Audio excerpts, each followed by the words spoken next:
வணக்கம் நண்பர்களே.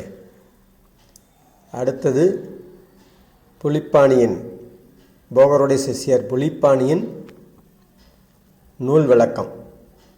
விருச்சிக இலக்கணத்துக்கு பலன்களன் நூல் வடிவில் சொல்லியிருக்காரு. அதை படிக்கிறேன் கேளுங்க. தெரிவித்தேன் தேலில்லம் ஜென்மம் தோன்ற செழுமதியும் கோணத்தில் சேரான் என்று அறிவித்தேன் அகம்பொருளும் அடிமை செம்போன் அப்பனே கிடைக்குமடா அவனில் வாழ்வன் மறிவித்தேன் கேந்திரமும் கூடாதப்பா மறையவனே கொடும்பலனை குறித்து சொல்லு தெரிவித்தேன் போகருட கடாச்சத்தாலே தேர்ந்து நீ புலிப்பாணி நூலை பாரி. அதாவது விருச்சிக இலக்கணத்துக்கு யோகாதிபதி பாக்கியாதிபதி 9ஆம் இடத்த அதிபதி சந்திரன்.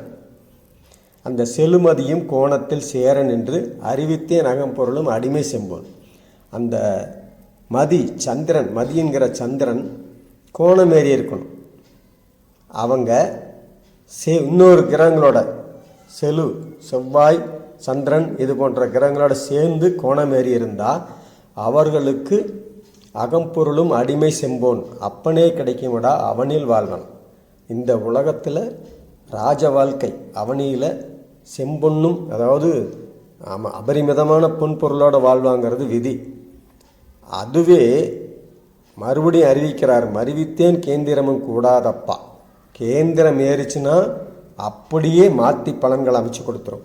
சந்திரன் பாக்கியாதிபதியாக இருக்கிறதுனால நல்ல கோணமேறி இருந்தால் சிறப்பான பலன்களும், கேந்திரமேறி இருந்தால் சங்கடமான பலன்களும் கொடும்பார். அதை கொடும் பலனை குறித்து சொல்லு தெரிவித்தேன் போகரோட கடாச்சத்தாலே தேர்ந்து நீ புலிப்பாணி நூலை பாரி. இந்த புலிப்பாணி நூலை பார்த்துக்க இன்னும் விளக்கம் இருக்குது. அதாவது நீங்கள் சிறப்பான முறையில் பார்க்கணும்னா இந்த நூலின் அடிப்படையில் மனசில் வச்சுக்கிட்டு கோச்சாரம், திசாபுத்தி, அவர்களுடைய நேரம், வந்த நேரம், ஹோரை இதையெல்லாம் மனசில் வச்சு பலன் சொன்னால் சிறப்பாக இருக்குங்கிறது இவர் சொல்கிறதோட சாராம்சம். இது புலிப்பாணி சித்தருடைய சிறப்பான லக்ன பலன்கள் உங்களுக்கு கொடுத்துருக்கு. நீங்கள் இது தாராளமாக பயன்படுத்திக்கலாம்.